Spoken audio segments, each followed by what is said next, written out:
Buka Quran surah kedua ayat 143. Lihat di pertengahan. Wa ma kana Allahu liyudhi'a imanakum. Jika ada hamba siapapun menunaikan salat, aku nggak akan sia-siakan salat yang dilakukan dengan imannya itu. Maksudnya apa? Akan dibalas, diberikan perhatian sesuai dengan kadar salatnya. Disebut dengan iman. Dan yang paling dahsyat, ketika seseorang sholat menghamba, kan gerakannya ruku, sujud, menghamba kan? Maka naik statusnya dari sekedar manusia biasa menjadi abdun. Teman-teman, ini rahasia besarnya. Perintahnya, fa'budni, yang kita baca, iyyaka na'budu, asal katanya dari kata abada, orangnya abdun, zamannya ibad. Dan tidak pernah disebutkan dalam Quran kata abdun kecuali untuk mengangkat derajat hamba di hadapan Allah. Contoh, Nabi Muhammad ketika peristiwa Isra dan Mi'raj dipanggilnya dengan nama apa? Quran surah 17 ayat 1. Subhanalladzi asra bi'abdihi. Tidak disebut nabi, tidak disebut rasul, tapi abdun. Nabi Sulaiman ketika diberikan kekuasaan besar, punya kedudukan yang hebat sampai menundukkan awan. Ya, sebelum Songgohan punya awan kinton, Nabi Sulaiman sudah punya duluan. Suzuki Yatanabe tahun 96 kan, bikin komiknya. Saya nggak terlalu baca itu atau tonton, tapi saya tahu. Itu awan ditundukkan, angin bolak-balik. Ketika mendapatkan kedudukan itu, sifat yang disebutkan abdun, bukan nabi, bukan rasul. Quran surah 38 ayat 30. Wa wahabna li Dawud Sulaiman ni'mal abdu. Oke, Nabi Zakaria alaihissalam ketika akan diangkat statusnya dari suami menjadi ayah dan sudah berharap tinggi, dikabulkan naik status, diberikan anugerah, disebutnya dengan abdun. Quran surah 19 di ayat yang kedua. Dzikra rahmati rabbika abdahu Zakaria. Nabi Nuh diangkat status memimpin kelompok generasi manusia setelah Nabi Adam. Naik ke kapal, jadi pemimpin besar. Begitu diangkat, yang disebut statusnya abdun. Quran surah 17 ayat 3. Innahu kana abdan syakura. Kenapa disebutkan abdun? Abdun itu sifat penghambaan. Semakin tinggi ibadahnya, semakin tinggi pendekatannya ke Allah, semakin diangkat. Jadi dengan Allah itu karena Allah Khalik, kita makhluk. Laisa kamitslihi syai', enggak sama sifatnya. Jadi kalau ke Allah itu jangan terlalu ngangkat. Kalau tinggi direndahkan, kalau rendah ditinggikan. Karena itu kenapa saat sholat kita merendah supaya ditinggikan. Itu poinnya. Jelas ya? Itulah sebabnya kenapa Nabi dijamin surga, turun surah Al-Kautsar itu satu-satunya Nabi yang sebelum wafat turun surganya. Rasulullah dengan turunnya surah Al-Kautsar. Kenapa? Salah satunya karena ibadahnya. Coba lihat kesaksian Sayyidah Aisyah itu di Al-Bukhari nomor hadis 1147. Kedatangan tabi'in namanya Abu Salamah bin Abdurrahman tanya bagaimana sholat malamnya Nabi. Kata Sayyidah Aisyah, jangan ditanya panjang dan khusyuknya, panjang dan bagusnya. Beliau memang sholatnya 4 rakaat di awal, tapi jangan tanya panjang dan bagusnya.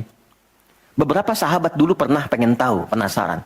Diikuti sholat di belakang Nabi, ternyata rakaat pertamanya dikira Al-Baqarah 100 ayat akan ruku, ternyata disambungkan ke 286 ayat sampai selesai. Dikira setelah selesai akan ruku, ternyata Alif Lam Mim lagi, Ali Imran sampai selesai 200 ayat. Dikira ternyata setelah la'alakum tuflihun 200 ayat Ali Imran akan ruku, nyambung An-Nisa 176 ayat.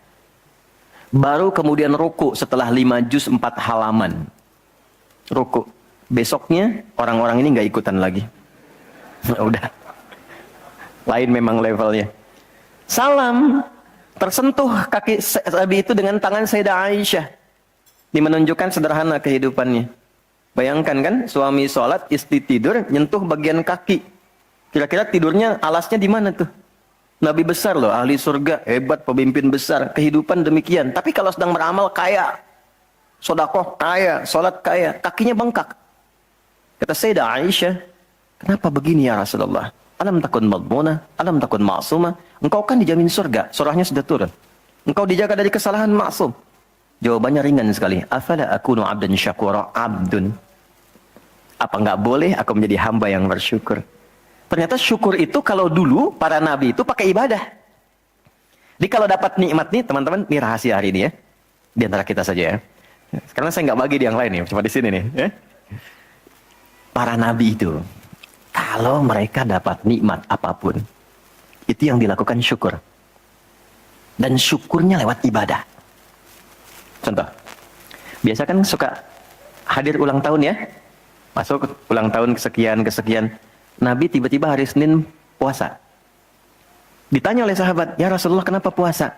Kata Nabi, ini hari lahirku. Jadi mensyukuri nikmat kelahiran dari waktu yang telah berjalan, itu pakai ibadah. Begitu dapat anugerah surga, turun Al-Kautsar, malah diminta ibadah oleh Allah. Inna a'tainakal. Setelah itu apa? Fasholli li rabbika. Tingkatkan sholat, tambahkan amal lewat harta. Jadi jaminan surga itu bukan menghentikan amal soleh. Anda sukses dengan pekerjaan, bukan berarti menjadikan hubungan Anda terputus dengan Allah. Yang paling aneh kan, Allah udah ngasih rezeki banyak, kok dipakai maksiat hasilnya? Allah kasih Anda minta, Allah kasih. Tapi begitu dikasih, kenapa dipakai untuk mabuk? Kenapa dipakai untuk maksiat? Kenapa dipakai untuk membeli sesuatu yang Allah nggak sukai? Kan ada perjuangan mendapatkan itu. Makanya dibalik caranya, ketika Anda menghamba, menunduk, Allah mengangkat. Tapi kalau Anda mengangkat, Allah turunkan serendah-rendahnya. Jadi rumus pertama. Jadi ternyata ketika kita diminta menghamba dalam sholat, itu adalah jembatan pertama bagi Allah untuk mengangkat kita dengan derajat tertinggi. Paham? Oke, satu. Jadi kalau ke anak-anak begini kalau tanya, Mah kenapa sih harus sholat? Supaya kamu jadi hebat. Gitu. Kok bisa? Lihat Umar. Sebelum sholat, orang biasa. Kerjanya begini, cuman jalan-jalan, mabuk dan sebagainya. Tapi setelah sholat, dia jadi pemimpin yang sangat hebat. Dia hafal sekian bahasa. Dia dirikan sekolah-sekolah. Pemikirannya hebat, tangguh orangnya. Di mana-mana dikagumi. Itu. Kalau ada karyawan Anda bertanya, kenapa Pak harus sholat? Supaya kita makin sukses proyeknya. Makin banyak omsetnya. Coba lihat Abdurrahman bin Auf. Bukankah sebelum dia sholat dia kaya tapi biasa, malah hilang kekayaannya. Tapi setelah dia sholat dan dia praktekkan makna-makna dalam sholat, meningkat level kekayaannya sampai yang ketiga tertinggi. Dari kaya, kaya banget, kebangetan kayanya. Tuh, kapaknya terbuat dari emas kan? Abdurrahman bin Auf. Itu setelah sholat. Itu viral sekali kisahnya. Ya? Ya, jadi ini bagian pertama. Jadi ketika ada panggilan hayya 'alas shalah, atas jak Allahu Akbar, rasakan panggilan itu ingin mengangkat derajat kita. Jadi kalau panggilan sholat itu dipahami sebagai hanya tuntutan ibadah, nanti jadi beban. Allahu Akbar, si ngantuk ya Allah. Tapi ketika Anda sudah merencanakan, kan malamnya kita bikin kurikulum, kan kegiatan kita tuh nyambung.